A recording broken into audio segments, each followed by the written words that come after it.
આજે નાણામંત્રી નિર્મલા સીતારમણ રજૂ કરશે મોદી 3.0નું પહેલું ફૂલ બજેટ. રોજગારના મોરચે મોટી ઘોષણાઓ સંભવ. 5 વર્ષના રોડમેપ, કેપેક્સ, નાણાકીય ખાધ અને કેપિટલ ગેઇન્સ પર રહેશે બજારની નજર. બજેટમાં ટેક્સમાં રાહત આપી નોકરિયાત વર્ગને ખુશ કરી શકે છે નાણામંત્રી. નવા ટેક્સ રિજીમમાં ટેક્સ સ્લેબમાં બદલાવ કરી શકે છે સરકાર. સ્ટાન્ડર્ડ ડિડક્શનની સીમા વધારવાની આશા. નવી ફેક્ટરી અને નવા રોકાણ પર ઓછા કોર્પોરેટ ટેક્સનો વિકલ્પ. સીએનબીસી બજાર એક્સક્લુઝિવ. બજેટમાં દેશમાં મેન્યુફેક્ચરિંગ સેક્ટરને બૂસ્ટ આપવા પર ખાસ જોર શક્ય. ટોય અને લેધર સેક્ટર માટે પણ પીએલઆઈની ઘોષણા સંભવ. ડિફેન્સ સેક્ટર માટે મેક ઇન ઇન્ડિયા અને શિપિંગ સેક્ટર માટે અલગ ફંડની થઈ શકે છે ઘોષણા. સીએનબીસી બજારના વધુ એક એક્સક્લુઝિવ સમાચાર.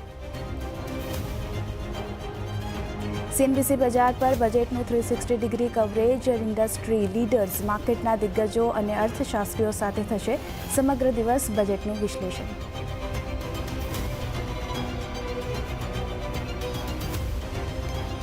બજેટના દિવસે ગ્લોબલ માર્કેટથી સારા સંકેતો. એશિયામાં મજબૂતી. ગઈકાલે 1 મહિનામાં મજબૂત બંધ થયા હતા અમેરિકાના બજાર.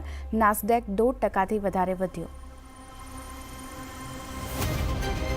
અને ફેડરલ બેંક પર રહેશે ફોકસ. કેવીએસ મણિયનની 3 વર્ષ માટે એમડી અને સીઈઓ તરીકે નિયુક્તિ થઈ. આજથી જ સંભાળશે પદ. આ પહેલા કોટક મહિન્દ્રા બેંકના જોઈન્ટ એમડી હતા મણિયન.